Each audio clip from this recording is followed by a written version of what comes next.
Bienvenidos a nuestro webinar sobre asesoría migratoria y estrategias de inversión en Florida. Mi nombre es Esther Atencio y seré su anfitriona en esta sesión.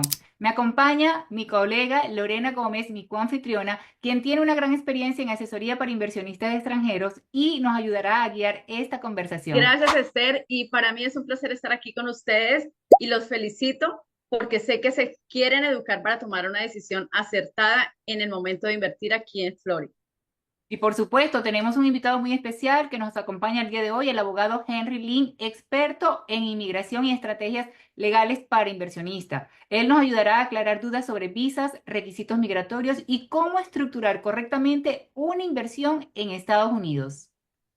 Hola Esther y Lorena, muchas gracias por la invitación. Es un placer estar aquí y compartir este tiempo con ustedes. Y vamos a ver las diferentes formas de cómo podemos seguir adelante con las inversiones y las tácticas migratorias para que podamos cumplir todas las metas de nuestros clientes. Muchísimas gracias, Henry, por estar acá con nosotros y acompañarnos y bueno, y estar atento a todas las preguntas que tenemos para ti el día de hoy, que van a ser de gran importancia para todas las personas que necesitan realmente ponerse al día con este proceso que está sucediendo ahora mismo. Bueno, y antes de esto vamos a hacerles una pregunta muy clara.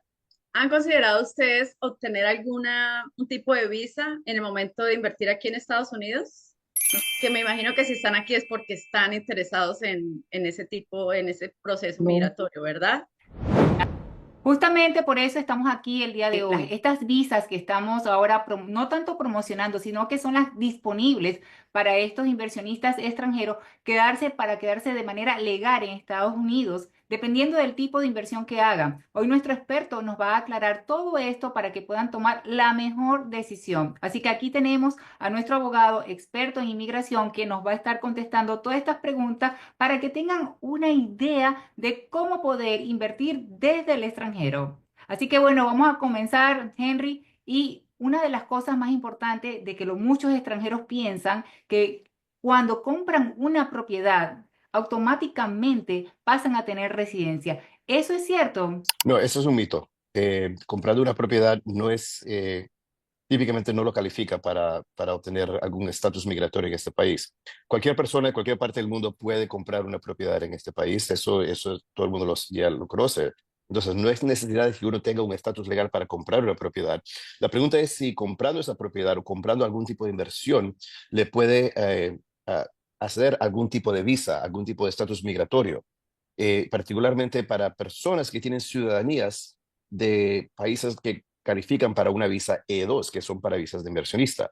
Pero típicamente se necesitan tres cosas para calificar para esas visas E2, y una de ellas es, además de tener la ciudadanía del país, es de que la inversión sea alta.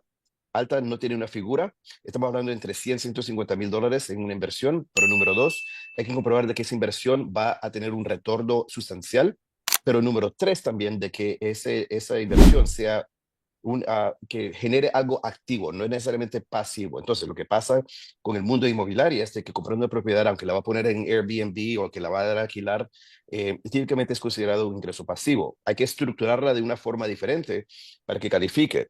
No le estoy diciendo que no va a calificar, pero sí hay que hacer algunas modificaciones a la estructura. Y esto exige tener una planificación individual para estar seguro y asegurarse que todo esté en orden para calificar la inversión que se va a hacer con la visa y la estructura y las metas migratorias de uno. Esto va a cumplir tres cosas, ¿verdad? Número uno, va a proteger parte del patrimonio. Número dos, le va a poder hacer algún tipo de estrategia para poder salir del país si es necesario, donde uno vive. Y número tres es producir en dólar aquí. Entonces, este es uno de los beneficios de la E2. E2 califican, por ejemplo, colombianos de Argentina, chilenos, de costarricenses, hondureños, y mexicanos, ellos califican para estas visas. Países que no califican, estamos hablando de Venezuela, estamos hablando de Brasil. Desafortunadamente, esos países no van a calificar para esta visa. Ecuador tampoco.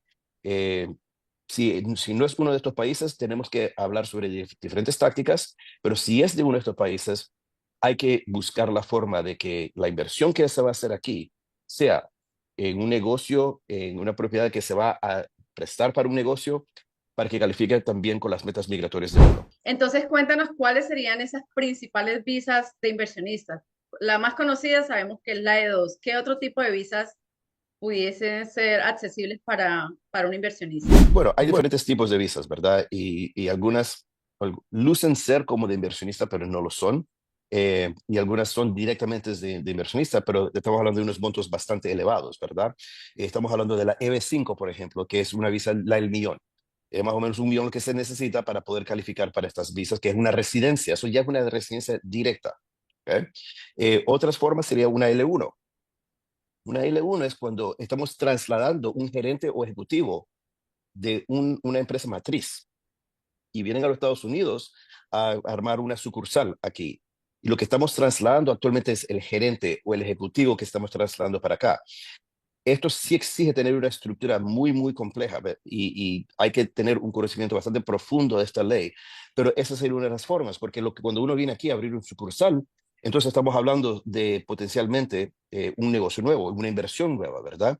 Y aquí donde el mundo de los agentes de realtors nos pueden ayudar, por ejemplo, comprando la propiedad, buscando a dónde vamos a alquilar el edificio para negocio, la bodega, lo que se necesita, pues con términos de inmobiliaria.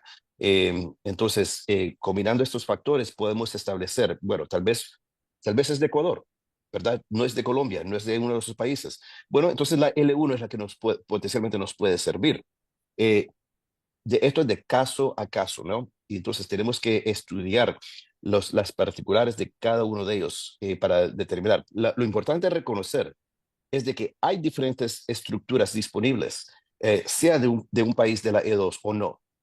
Tenemos diferentes estructuras donde podemos intentar ayudar a nuestros clientes para cumplir con sus metas inmobiliarias, con sus metas migratorias en este país. ¿Y cuáles son esos requisitos que necesitamos para la E2 o para la L1 que estabas comentando? Bueno, la E2 mencioné brevemente asuntos sobre, estamos hablando de tener una inversión alta, ¿verdad?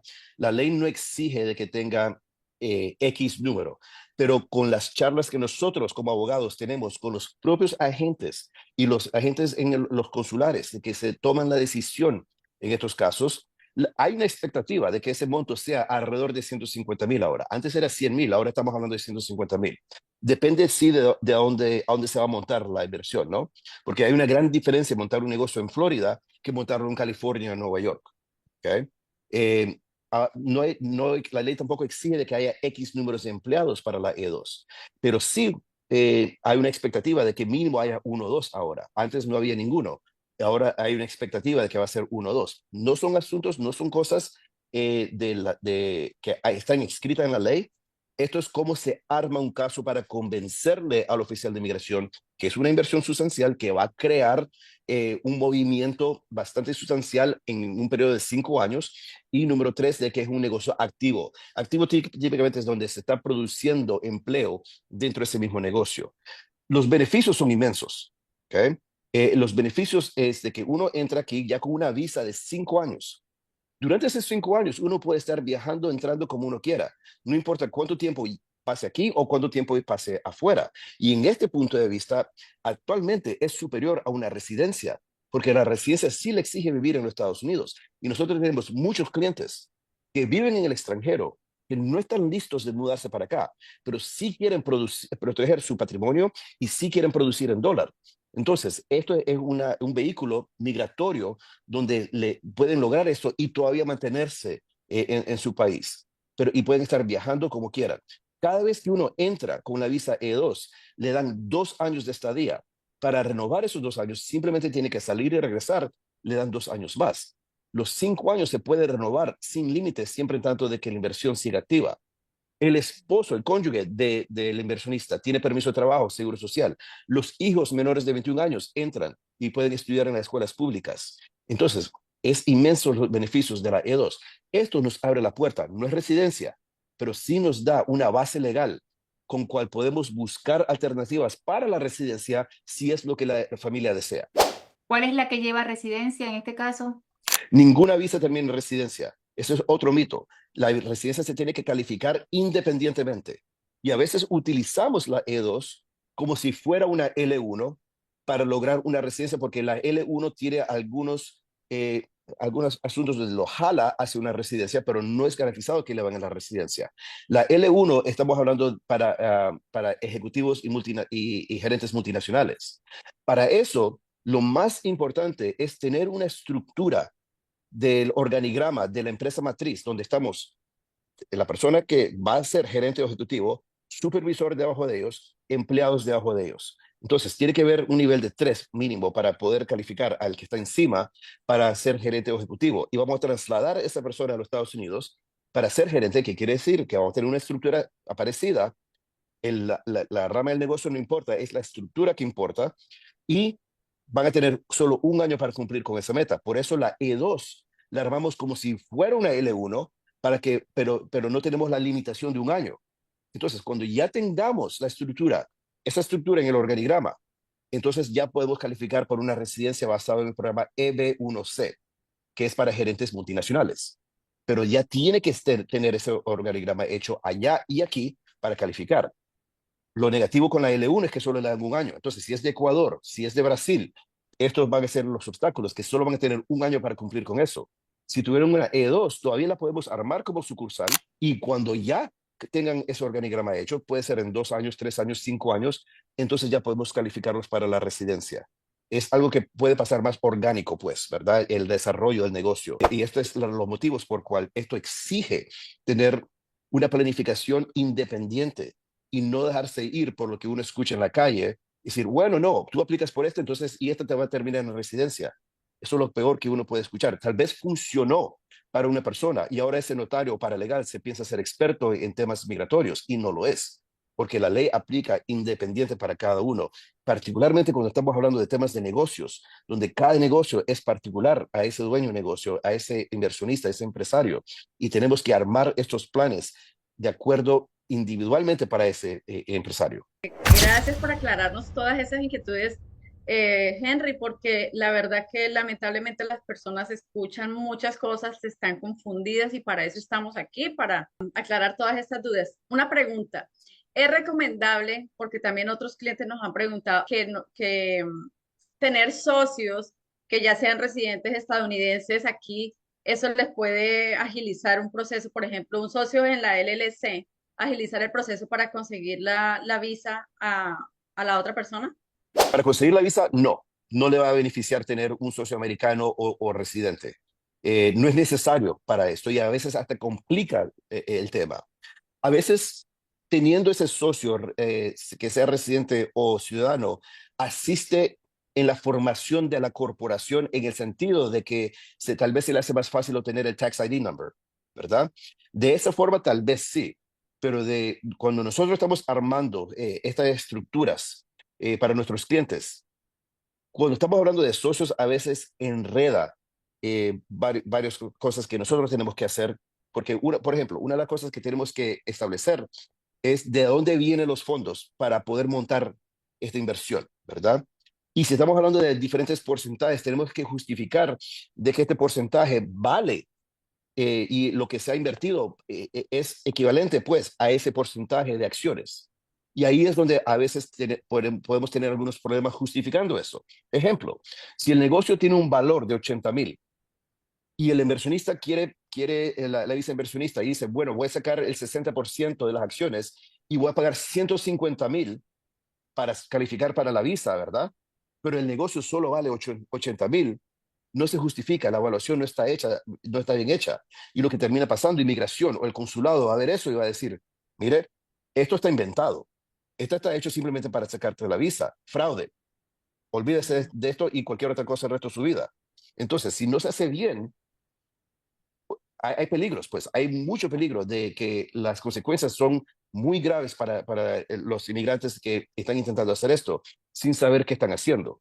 Entonces, teniendo esos porcentajes a veces complica. No es decir de que no se puede tener socios o accionistas, ¿verdad? A veces, por ejemplo, tenemos 3 colombianos que tienen negocios allá y los 3 se quieren venir y montar el mismo negocio aquí. Los 3 calificarían para la E2, pero cada uno de ellos tiene que calificar independientemente. ¿Ok? Eso es 150 cada uno. Entonces, ahora estamos hablando de un negocio no de 150,000, pero de 450,000 Y ahora estamos hablando de un retorno basado en esa inversión, que va a ser mucho más difícil comprobar en un periodo de 5 años, porque ahora los montos están tan elevados. A veces sería mucho mejor que dividan las funciones del negocio, que uno se involucre en mercadeo, el otro en producto, el otro en lo que sea, ¿verdad? Distribución. Y a veces así se arman entidades independientes para no mezclar eso y no tener ese asunto. Otro problema con socios es se resuelve la asociación, entonces ahora está en riesgo la visa, porque ahora hay un cambio sustancial al término del negocio, a la estructura del negocio. Y eso potencialmente quiere decir de que ahora vamos a necesitar una nueva visa.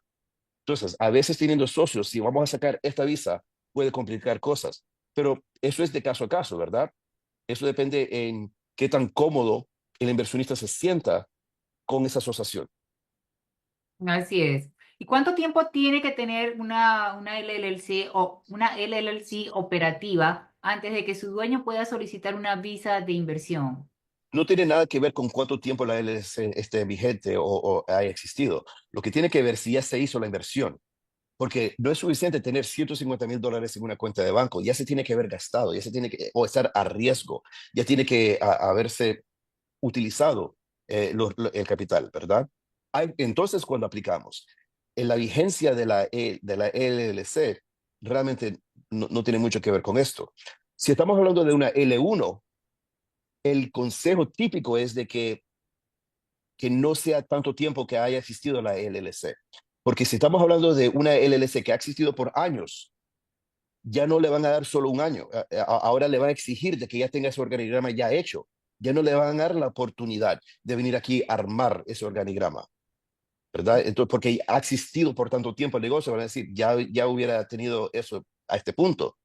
Entonces, pero si es una LLC nueva para una L1, le permiten venir aquí a armar el negocio para tener esa estructura solo un año, pero sí le permiten venir aquí.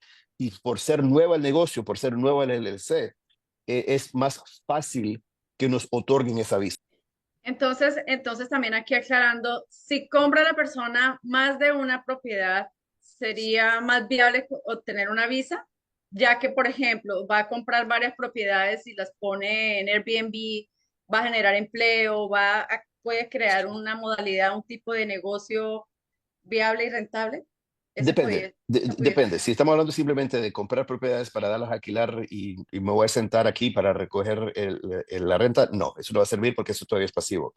Pero si estamos hablando de vamos a montar un property management, vamos a montar una empresa de construcción para remodelar estas propiedades, entonces la estructura va a ser un poco diferente, ¿verdad? Entonces, comprando diferentes propiedades tal vez le pueda asistir, si es verdad, pero no necesariamente quiere decir de que por seguro ahora ya tenemos todo lo que necesitamos y ya nos podemos olvidar del resto de los requisitos.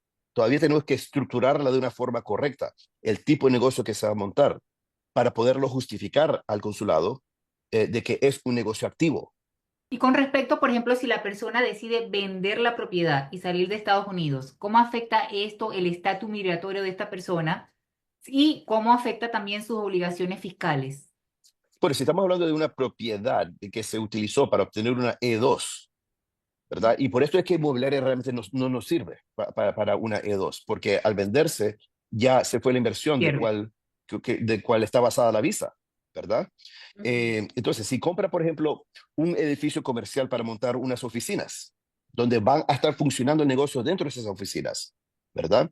Y se vende esa oficina porque ya están cerrando y se regresan a su país, entonces ya no tiene motivo para la visa, ya se cambió la estructura del negocio, ya se cambió eh, lo fundamental de la inversión. Entonces, eso va a exigir de que tengan una nueva visa. Pero si ya no tienen, si no lo reinvirtieron a otra parte, o si no lo reinvirtieron a eh, una, una nueva inversión, tampoco podemos aplicar para una nueva visa porque no tenemos nada en que basar a la E2. Y todas las visas de inversionistas eh, pueden beneficiar a su familia, hijos y cónyuge para obtener también un beneficio migratorio. Tenemos que tener cuidado con esta respuesta porque voy a decir de que sí, pero y esto se pasa de mano a mano a mano y después llega a las manos de un notario y dice, sí, no, el abogado dice que fue para todos, que esto es para todos y esto aplica para todo el mundo. Hay que tener cuidado, ¿verdad? Caso Cuando a caso. típicamente estamos hablando de visas de inversionistas, ¿ok? Sí incluye al cónyuge, sí incluye a los tres, bueno, matrimonio legal, ¿verdad? Unión libre no cuenta en este país. Ok, Matrimonio y los hijos menores de 21 años típicamente están incluidos. excelente. Correcto, eso está muy bien. ¿Cuáles son los principales riesgos legales que enfrentan los inversionistas extranjeros y cómo pueden ellos evitarlos? Dejar de ir a notarios y paralegales. Ese es el riesgo principal, porque lo que termina pasando, la excusa que yo escucho todos los días, oh, es que no sabía. Claro que se sabe. La cosa es de que uno busca algo barato, busca a alguien que no se molesta a estudiar la ley, no entender las diferencias y los cambios que existen casi todos los días en la ley de inmigración. Eh, Ese es el peor riesgo que existe, es mala asesoría. Estar con personas de que pretenden ser abogados, pretenden conocerle, piensan de que asunto de migración es simplemente llenar formularios cuando no lo es. Esto es asunto de armar casos, presentar casos, convencerlos con una historia. ¿Qué es lo que estamos intentando contar aquí? Porque la ley exige, mire, la ley no exige una cifra con la E2. Es qué cuento le puedo mostrar al consulado que sea aceptable para que le den la visa a nuestros clientes, ¿verdad? Entonces tenemos que tener un conocimiento bastante profundo, no es asunto de llenar formularios.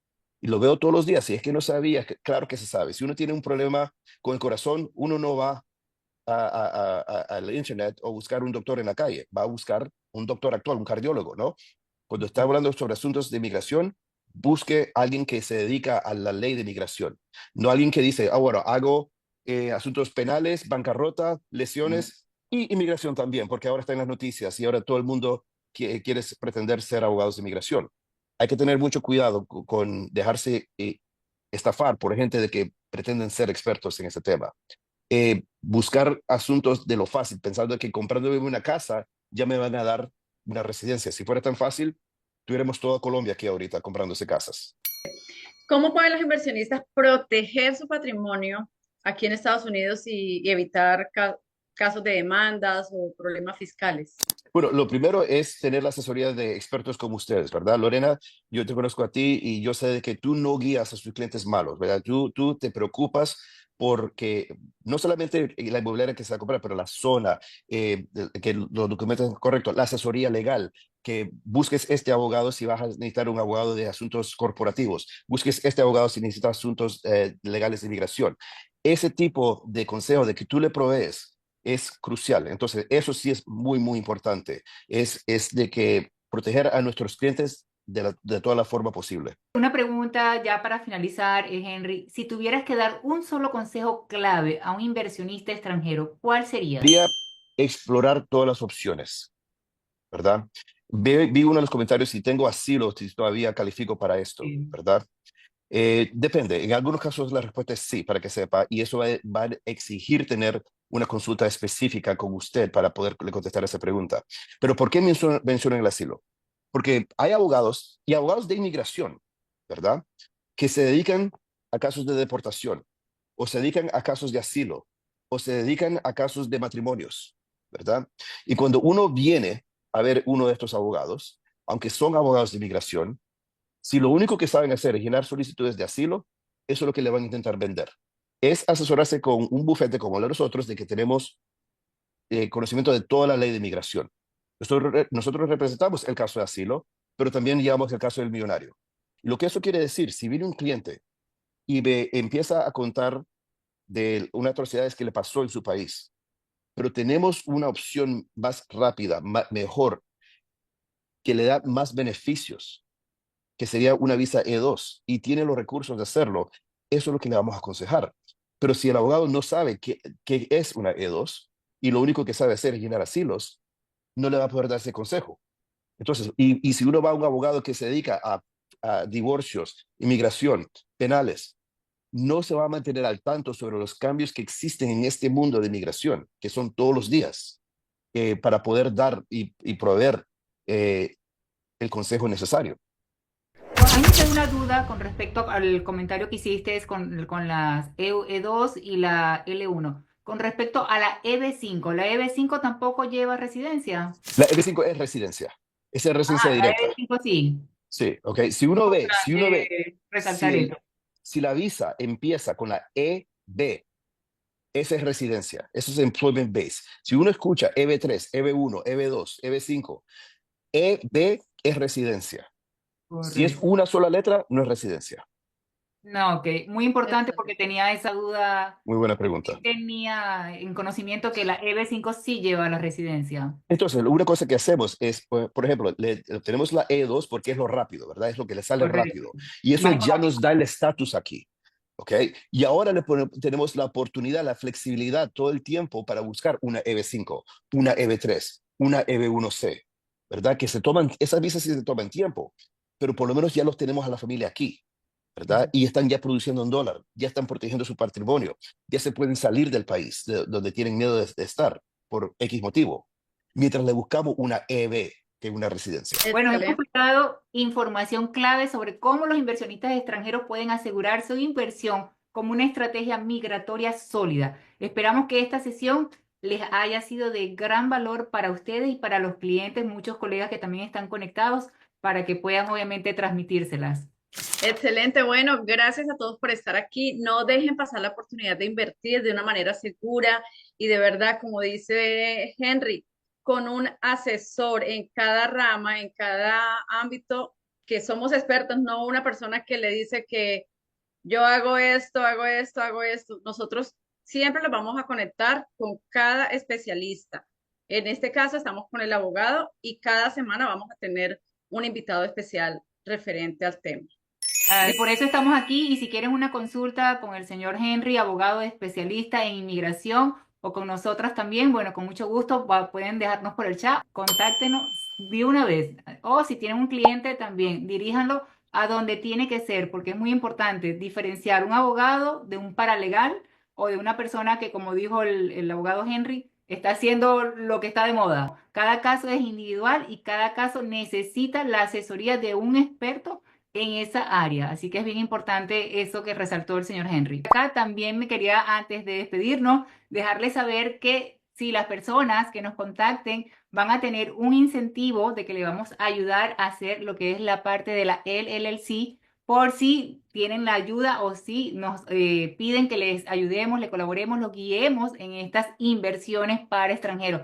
Acá yo les voy a compartir rápidamente el banner para que lo puedan ver. No sé si allí lo logran ver. ¿Lo ven? Lorena, Sí, ¿lo pueden ver? sí, sí, correcto. Ahí está. No esperen más. Invierten en Florida. Nosotros nos encargamos de su LLC. Así que para esos extranjeros que están en este momento o que quieren buscar la manera de invertir acá, bueno, estamos a la orden. Muchísimas gracias, Henry. Muchísimas gracias a todas las personas que se conectaron. Y bueno, vamos a estar por acá todos los jueves a las 7 de la noche. Así que bueno, Saludos, muchas gracias. Saludos. gracias.